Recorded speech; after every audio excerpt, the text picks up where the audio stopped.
Have you ever walked down the canned food aisle at the grocery store and truly thought about what you were seeing? Thousands of containers filled with meat, vegetables, and fruit, all sitting on a shelf at room temperature for months or even years without rotting.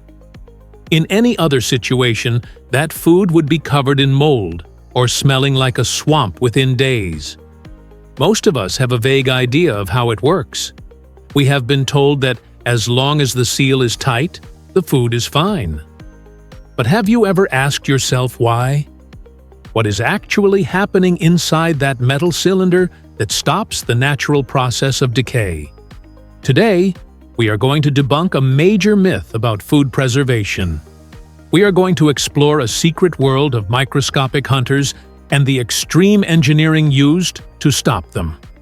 We are looking into the fascinating reason canned food stays fresh without rotting.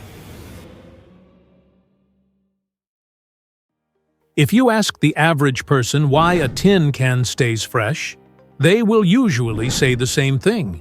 It is because there is no air inside. The logic seems sound. We know that most living things need oxygen to survive. If you take away the oxygen, you take away the ability for bacteria or fungi to grow and eat the food. While that sounds reasonable, it is actually a dangerous misunderstanding of biology. In the world of microbiology, there are many organisms that do not need oxygen at all. In fact, for some of the most dangerous bacteria on Earth, oxygen is actually toxic. These are called anaerobic bacteria. The most famous and terrifying example is a bacterium called Clostridium botulinum. This is the organism responsible for botulism, a deadly form of food poisoning. It does not just survive without oxygen, it thrives in it. If the only thing we did was remove the air from a can, we would essentially be creating the perfect cozy home for botulism to grow. The real reason canned food lasts so long is much simpler and more absolute. There are no living microbes inside the can to begin with. During the industrial canning process, the goal is not just to create a vacuum. The goal is total sterilization. Fresh food is never sterile. Every apple, every leaf of spinach, and every piece of chicken is covered in a microscopic ecosystem of bacteria and fungi.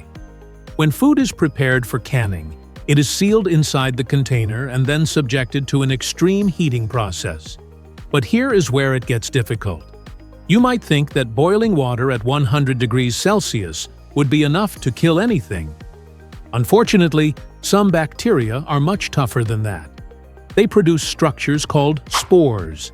You can think of a spore like a biological escape pod. When conditions get too hot or too dry, the bacterium pulls its DNA into a hard, protective shell that can survive boiling water for hours. To kill these spores and ensure the food is truly safe, industrial canners use something called pressure canning. By using steam under high pressure, they can raise the temperature inside the can to around 121 degrees Celsius. This extreme heat is enough to vibrate the molecules of even the toughest spores until they fall apart. This process does two things at once. It cooks the food, so it is ready to eat. And it creates a biological desert inside the metal walls, where nothing is left alive. Once the heat has done its job and the microbes are dead, the seal of the can becomes a fortress. This brings us to a fundamental principle of biology discovered by the famous scientist Louis Pasteur.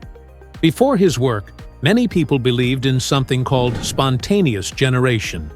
They thought that if you left meat out long enough, microbes and maggots would just appear out of nowhere. Pasteur proved that life only comes from life. Microbes do not just spontaneously appear. They have to travel from the outside world into the food. By sealing the can while it is still hot, manufacturers ensure that no new bacteria or fungi can enter. As long as that metal barrier remains unbroken, the inside of the can stays in a state of biological suspended animation. However, There is a difference between being safe to eat and being good to eat.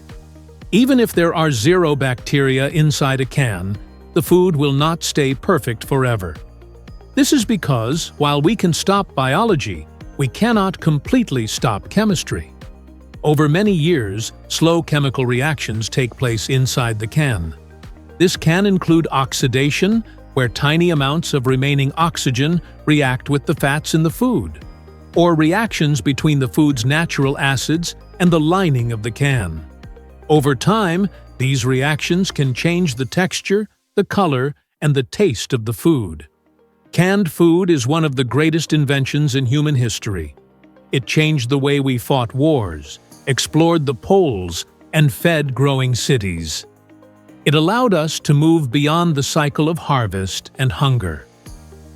Thank you for watching What Exactly Is.